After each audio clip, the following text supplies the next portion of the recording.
Très chers amis de la presse que j'ai l'habitude d'appeler la presse libre, la presse de la liberté, bonjour à tous. Les gardiens du temple de la démocratie que je suis, Tshisekedi du Nouveau Testament, Seigneur de la Rie, prophète politique et l'élève du Sphinx.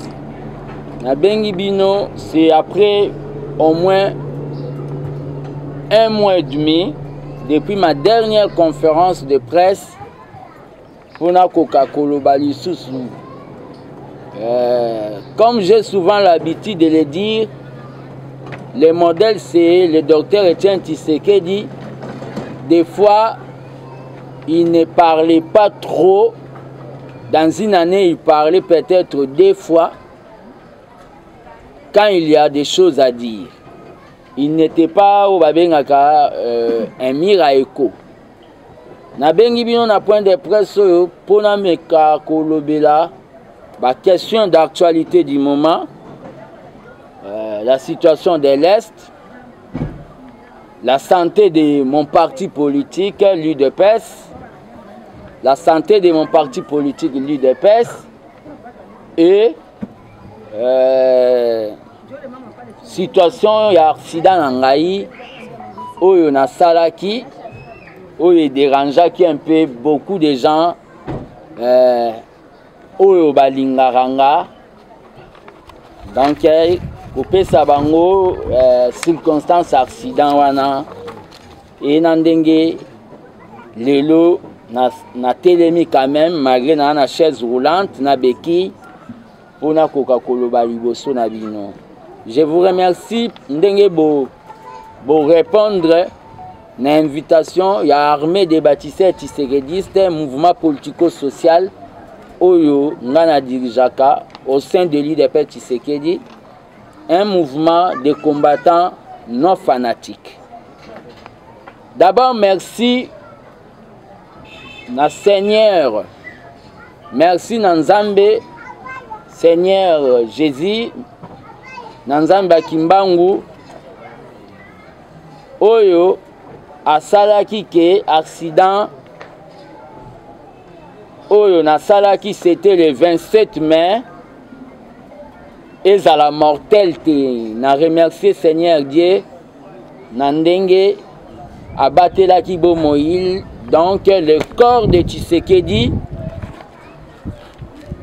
mon corps était touché, mais l'âme de Tshisekedi n'est pas touché et n'était pas touché. Nasalaki accident na moto,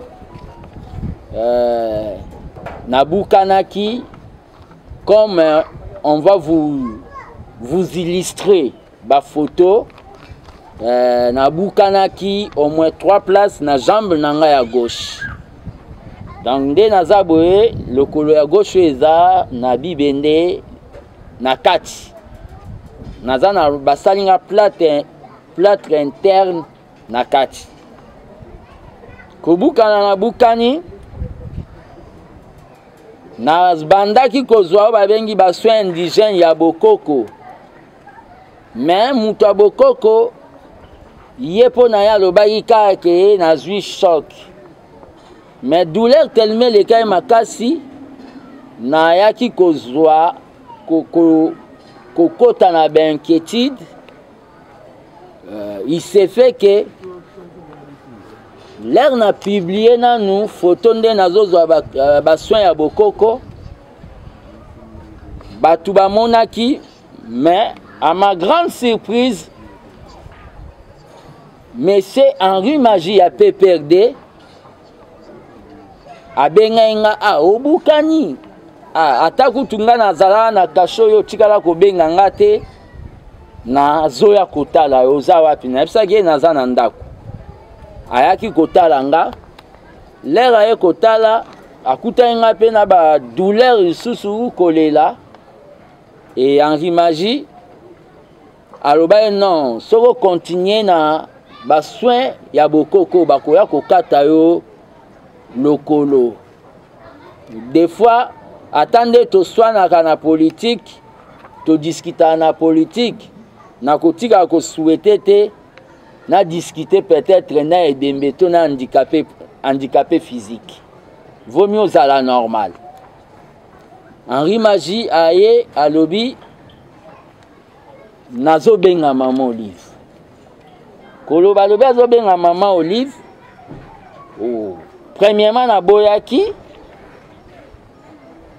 alobi non o eza mambo politique te eza makambo etali santé et la santé n'a pas de prix.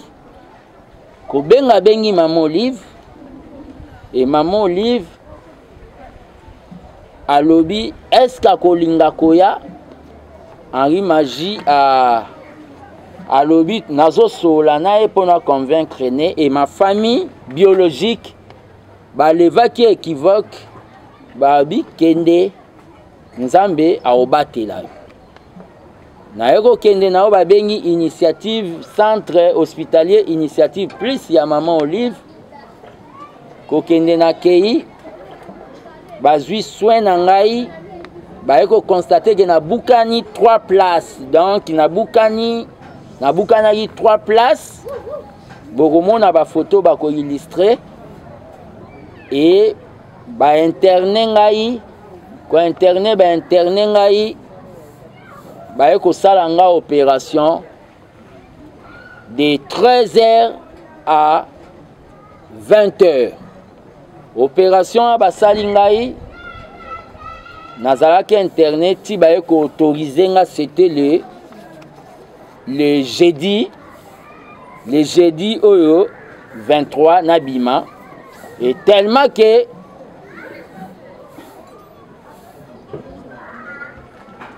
la politique n'attend pas, la politique est la ratée. Je vous ai appelé pour pour communiquer. Je remercie d'abord maman Olive Lembe pour la art humanitaire, na grandeur à Sali, oyo teni et oyo elandi ba polémique na bisote ya politique à Sali art humanitaire. Et dans l'hôpital, j'étais là toujours dans l'esprit n'a eu de peste, j'étais sécurisé parce que j'étais sécurisé na bagent à l'hôpital. Donc je remercie maman Olive na ndenge à assister.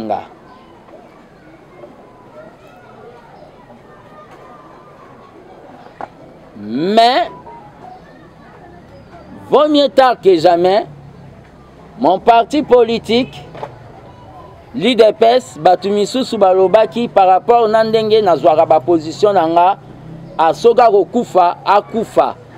Soki asali yango ka pozwa mbongo. OK, nabukani sérieusement. Mais le secrétaire général, il y a eu des PES, Augustin Kabouya, c'était des gens en retard. Il a eu à m'assister. Moi, je suis un homme honnête. Je ne peux pas le nier. Naebisi Epe, merci beaucoup. Malgré nos divergences politiques, Kokabwana Nabiso na makanisi, Abosanaki, Yango quand même, Ayaki Assistakinga, na moment où j'étais déjà dans l'hôpital. Et bien là, Batoubaïba qui nazalaki hospitalisé na Kimbanseke, un vrai politicien, l'air azozwa traitement, baye bakate, tout ce qui a koufina nous famille balobeli makambute, baye baka te, bayaka koloba si tout est ok. Donc bato baye baki, je ne pouvais pas dire aux gens que j'étais dans l'hôpital, tel, naissance. J'étais dans l'hôpital, il y a maman Olive Lembe Kabila, initiative plus. N'a remercié. La santé n'a pas de prix. Si j'étais devenu handicapé, et l'ingake comme il n'a pas si à continuer le combat. Donc, ce sont les faibles d'esprit. Nde bakotika la jamais comprendre, mais bateau bazan intelligence ba comprendre que n'allait na choité parce que na situation na ndenge nazana musala te na situation ya famille nanga modeste. Moi je n'ai pas honte de le dire, je suis de famille pauvre ya onde na kota na combat pour na social ya ba congolais. Na situation na famille nanga balingaki ba koka facture ya $5000 oyo écoutez pona ko soit soin nanga ote balinga ba kokate. Ça on doit se le dire. Donc moi je suis un homme de vérité. Là-dessus il n'y a pas question de trahison. C'est ma santé, mon corps. Je n'avais pas l'assistance.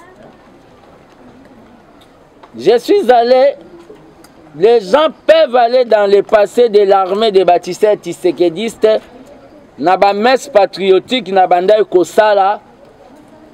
Un jour, na lobaki, na ba matinée politique, il y a ABT, armée des bâtisseurs tshisekidistes. Comme on a eu le pouvoir, nous devons créer tout ça là et le komoko babengi polyclinique ou centre hospitalier de 13 parlementaires. Centre hospitalier de 13 parlementaires. Oyo moyennant contribution à chaque combattant il y a $1. Mukola rozwa problème il y a santé a aucun besoin soin batubu oyo balanda kanga bayebi na lobakango. Mais eza eloko yo et salamate, il y a des fois quand les combattants sont malades, des fois bamisusu batikana na handicap, bamisusu pe bakufa na ba maladie nango cause ya manque ya organisation. Donc aux autorités qui ont la gestion quotidienne des l'IDPS bakoka ko penser ya ko sala entité mo sanitaire pour na ya ba combattants oyo na cas accident ya cas maladie bakoki ko ya kozwa ba soin. Nous sommes des socialistes. Revenons maintenant à la politique du moment. Nakobandana nous na politique oyo tali situation de l'Est. D'abord nazo féliciter ba Congolais nyonso de toutes tendances confondues, c'est-à-dire les mouvements citoyens, la Mouka, Nouvel Élan, Ensemble pour la République, l'Union pour la démocratie et le progrès social, l'UDPS, ba Congolais nyonso, oh ba lakisaki vraiment âme patriotique, amour patriotique, l'unité pour un Congo uni, na makambu oyo ya agression, ya évasion, ya République du Congo par ce qu'on peut appeler les Rwandais. Nos ennemis, les Rwandais. Na félicité ba Congo, l'Union dit je n'ai pas confiance à Ouganda. C'est-à-dire, Ouganda paye ba koki pe kozala pété. Pour baza ba complice. La situation à Est. Par rapport, quand un politicien parle,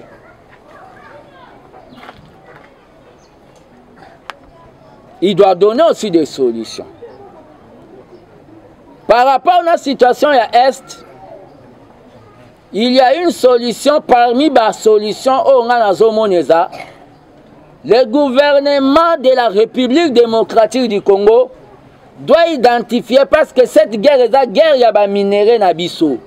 Le Congo c'est la plus belle femme dont tous les hommes se bagarrent pour bazoyer. Mais Rwanda na ba Burundi na ba Uganda ba comme ko se bagarrer na ndenge ya mabe. Na kotangisa makila ya ba Congolais.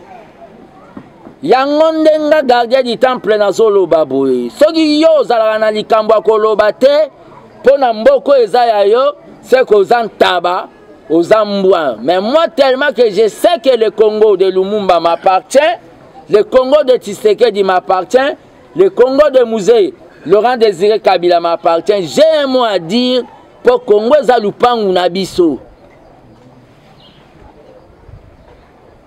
Le gouvernement doit identifier les preneurs, c'est-à-dire les preneurs, les sociétés multi-internationales, oyo, bazwaka, balukaka, ba minéraux nabiso, ba phosphate, ba coltan, oyo basala ba téléphone.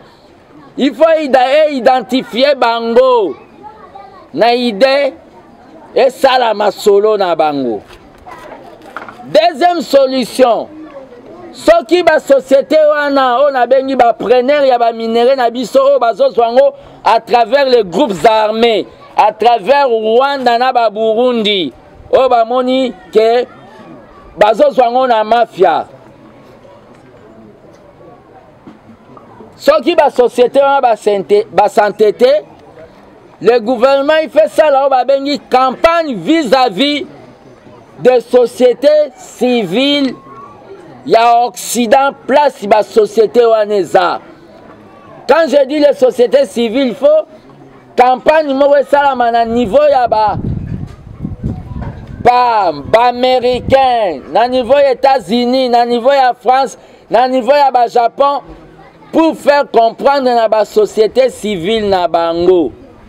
Mais le gouvernement, même il fait ça la campagne en Afrique, pour la koyebisa ba africain, ba boycotter ko somba ba Samsung wana, ba produit no soe utaka na ba minéraux na biso, o ezobima ndenge ya mafia, ba boycotter yango parce que ezobima na o ba bengi au prix de 100 de Congolais, il y a des frères Congolais. Vous verrez quand campagne en Afrique, l'ex Samsung va perdre le marché au niveau de l'Afrique. Il faut négocier de manière officielle. Un homme politique, des fois, il propose des solutions. Par rapport à la partie n'a eu de peste. Qu'il soit maudit tout homme qui veut que les partis disfèrent certains Tshisekedi et Koufa. Qu'il soit maudit au nom de Tshisekedi. J'ai dit tout homme, toute personne. Qu'il soit maudit toute personne. Oyo travailler pour Aboma. Les partis Oyo Makila ya ba jeunesse Oyo biso ba fils mko topé sa jeunesse na biso. Qu'il soit maudit toute personne là. Au nom de Tshisekedi le Père. Sans pour aller dans 1000 chemins.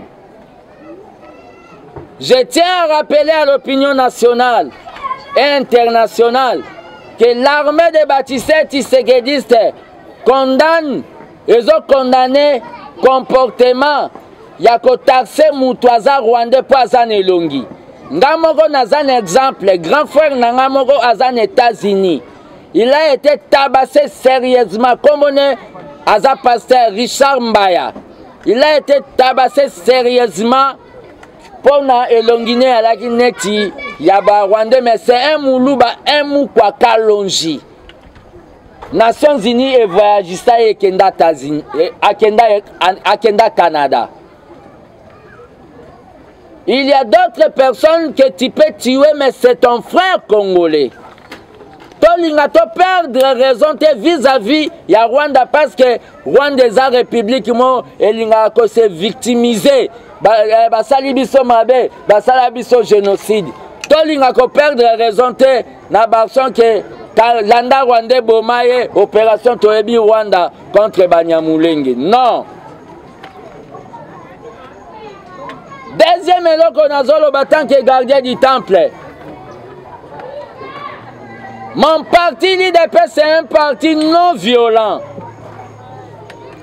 Nous n'utilisons jamais ni machette, armes blanches, ni les armes. Nous sommes un parti non violent.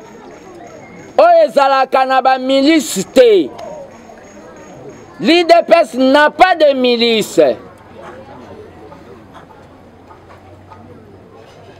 Batu nyonso bakomi komonte ba milice. Natina ke ba étouffer ba combattant oyo baza en opposition, ba combattant bazo boya la msusu ndenge bango bazo tambolisa parti batika yango wana eza comportement ya IDPS eza folie ya pouvoir batika kosala chasse aux combattants. Pourquoi vous devez payer les combattants misala bopesi bango te? Il faut vous payer bango na monnaie de singe. Pourquoi vous devez considérer les combattants comme des brouettes? Oh bomemela ki ba brique, botongi ndaku ya pouvoir, bino bokoti na kati, botuki brouette, libanda epola kambula. Pourquoi la révolution démocratique de l'IDPS veut manger ses fils? Pourquoi cette ingratitude vis-à-vis des gens qui ont eu à combattre Meni Maboko Pamba vis-à-vis de toutes les dictatures? Pourquoi cette ingratitude?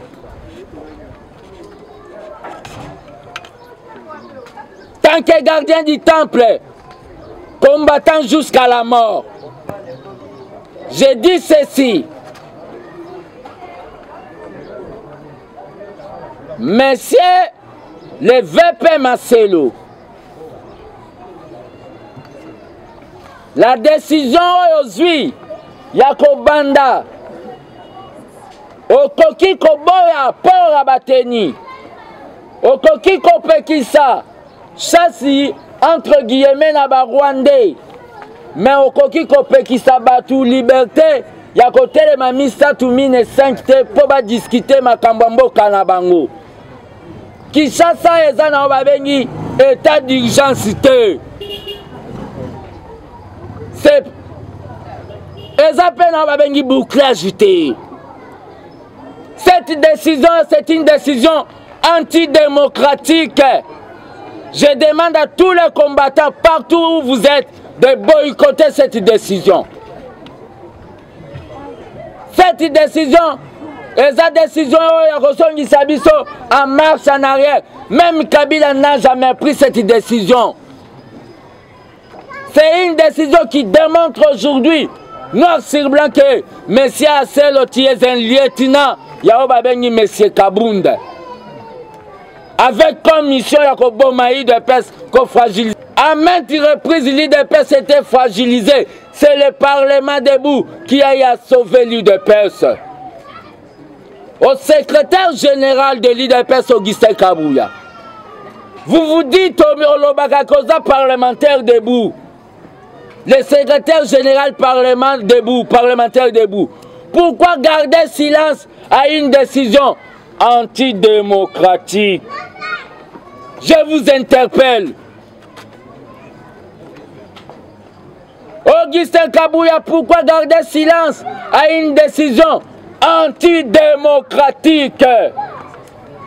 Pourquoi vous devez déranger l'âme de Tshisekedi na tombo na ye avec des décisions au bozozwa na cause ya folie à pouvoir? À cet effet, comme gardien du temple de la démocratie, je demande la libération dans l'immédiat de tous les combattants Oyo Bakangami, Baza Ebele Obosi Bokangi, Baza même la Bakachon Babengi, Bakachon clandestin. Je demande la libération de Jules Moniere.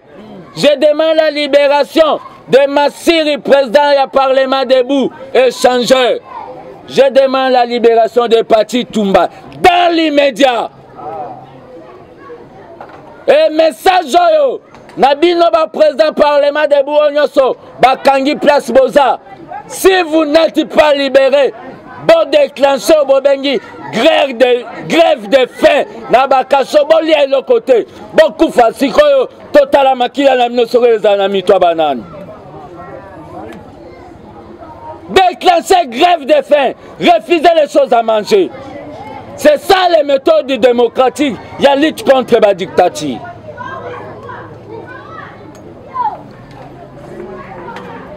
Vous n'avez pas donné le boulot aux parlementaires debout. Seulement des prisons que vous voulez donner aux parlementaires debout. Biso toza ba punda na bino. Dites-moi combien de parlementaires debout bazo travailler même dans le cabinet et le ministère. Vous avez importé Bobengi Bandego na bino na ba cargo ba yeko so misala. Attention, 2023 c'est bientôt. 2023 c'est bientôt.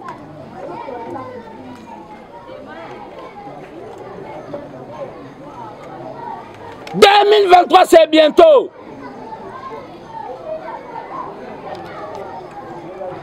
Vous êtes devenus des nouveaux riches. Asselo, toi tu y as eu à nous abandonner, tu étais parti vers Moubake. Tu es revenu à peine. Et Kabunda fait des manœuvres pour te nommer. Et je suis en train de dénoncer à l'opinion nationale et internationale. Asselo comme Ndengo Zawana. Na tiwar noza déjà na statut, na règlement d'ordre, il y a parti na yo, ozo compter qu'on lance en 2023. Nous avons toutes les informations.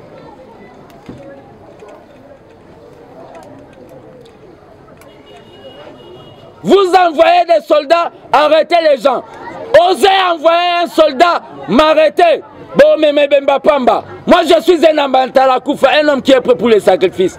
Vous voulez jouer avec nous ou quoi? Vous voulez jouer avec nous? Je dis, je vous remercie. Bien, Maboko.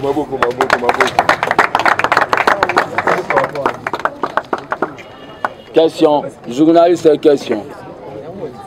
Ouais, on commence chez Guillemot.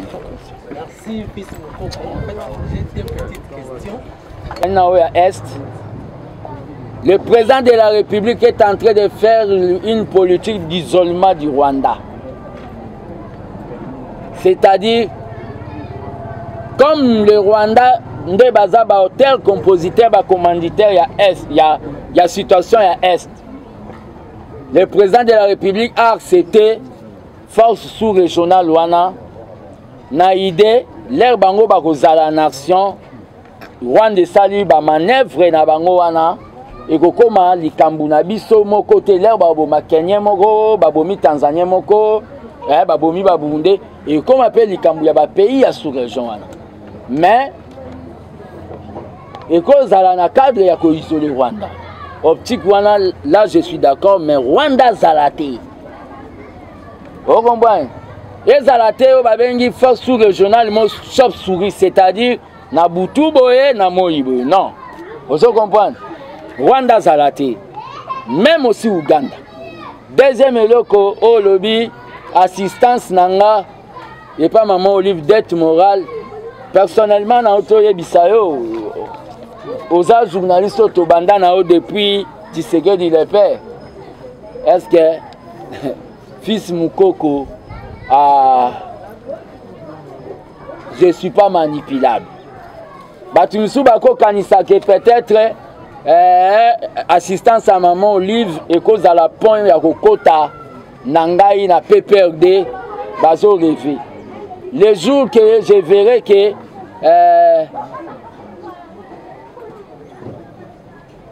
na ma orientation politique mususu à part IDPS, je vais créer mon parti politique parce que na l'équipe a leader rébellé. Au bazar na ba siège na ba parlement de ba leader ya ba bémission ba TV belé. Vous comprenez César? Parce que je suis l'élève du maître, c'est-à-dire je suis l'élève du maître, le coup la maître azaté, tout le monde devient maître, c'est-à-dire batuba kanisate que maman lui va aux à la pondanga au PPRD. Le jour que je vais voir que je peux lutter pour le peuple congolais d'une autre manière, je vais créer mon parti politique. N'amassara jamais moi. Mais je suis dans l'IDPS et dans la logique du parti, toujours où il y a le peuple d'abord. Oui, après. Traiter un traître pour un tout droit. Traiter un traître, qu'est-ce qu'il a amené comme $1 pour Nana Kokako côté Lima. Moutana a traité un traître. Il a amené quoi pour Nana Téléma Liboso na Bignoleli. Ils m'ont traité vis-à-vis à maman Amida, vis-à-vis à Kamere. Aujourd'hui, Ta mère n'est pas acquittée. Ta mère est acquittée. Tous ceux qui m'ont traité de traître, surtout les présidents des parlements debout, aujourd'hui, Soro Yonganazo défendre Bango. Banani Bazalagi Bazoba. Celui qui va me traiter celui qui va me traiter de traître, c'est que c'est quelqu'un qui est au Bakoloba, na politique, moi, na maternelle. Nous devons être bana au Babéliba na université. Celui qui va me traiter de traître. Ils m'ont traité de traître chez Bissobo, mon agent à clôture. Vinini Yamuto, Katumbi à Corompa, Vinini Yamuto, Richard Mouej à Corompa, Obomoni. Là, office Mouko habite. C'est leur droit de me traiter de traître, mais moi-même, je connais ce que je suis en train de faire et le peuple congolais. Et je tiens à dire aussi, la dimension politique de Fils Moukoko dépasse maintenant l'IDPS. La dimension politique de Fils Moukoko, c'est pour le peuple congolais. Carmela, et on termine. Et Carmela, s'il vous plaît. Pour le Mwambala, question de non, le problème qu'il y a, c'est quoi? Moi, je mets la politique de Tshisekedi, les pères, il faut laisser le temps au temps. Je suis dans l'IDPS, je continue à être confirmé toujours prophète politique. Hier, tous les présidents des parlements debout. Hier, tous les présidents des parlements debout étaient contre moi. Aujourd'hui, allez leur demander s'ils sont contre moi. Ils vont vous dire qu'il avait raison. Ils vont vous dire qu'il avait raison. Et le problème qu'il y a, c'est quoi? Si c'est là-bas, il faut laisser le temps au temps. Réponse à vos personnes. Je suis dans l'IDPS. Je suis dans l'IDPS. Ce sont les gens-là, Oyo, bazo gérer mal parti. Oh, ba moni IDPS, ces années, Tili Kelemba, Bango Balie, Balingite, ba combattant Balia, ba mamali Kelemba, Mite, Mamabia, Bangonde, Bagolongwa, l'IDPS. Tout le monde partira, tout le monde passera, même le président Félix, avec tout le respect, partira, mais la base restera. Même Ingana Koleka. Augustin Kabouya va passer. Dans l'IDPS de demain, nous ne serons pas là, ça sera peut-être nos fils. Par rapport au concert Yawenge, j'étais contre le concert Yawenge Musica. L'air na monaki alega concert ya réconciliation ya Congo. Na monaki comme si alaki ko gaspiller mbongo et alaki babengi gabegie financière. Mais l'air na koyoka ba leader ya Wenge. Jibem Pianawe Ranson, ba leader ya Wenge, Didier Massele, Alain Pela, Blaise Boule et consorts. Ba pesi motif que eza concert ya réconciliation. Paix à solidarité dans le peuple oyo ya est qu'il y aura au babengi pourcentage moro na batu ya est. Je suis tout à fait d'accord, c'est-à-dire mbongo wana tout le monde a pendenge ba okepe sango, donc je demande aux gens yako zala déjà na concert wana, mais personnellement nako zala na concert wana te parce que naza Naoba Bengi, naza na situation de convalescence. Carmela, une question. Bonjour, monsieur Fils. Oh, bah c'est là que Fils Moukoko a la banque, il dit rien que la vérité.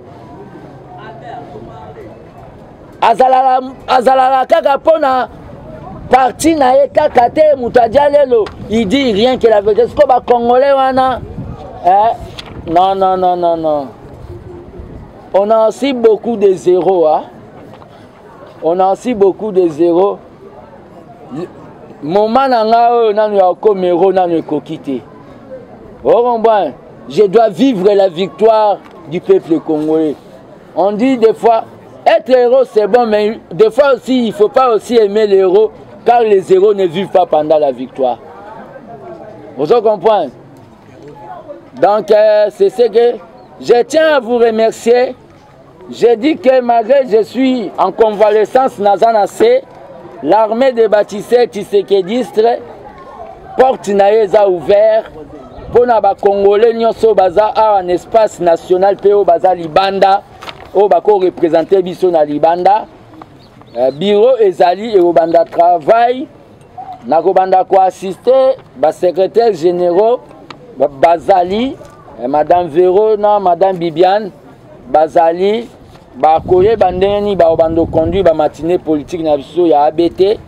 Numéro na biso ya contact ezali plus 243 85 084 65 55 plus 243 85 084 65 55. Wana eza numéro oyo ya gardien du temple de la démocratie. Merci beaucoup.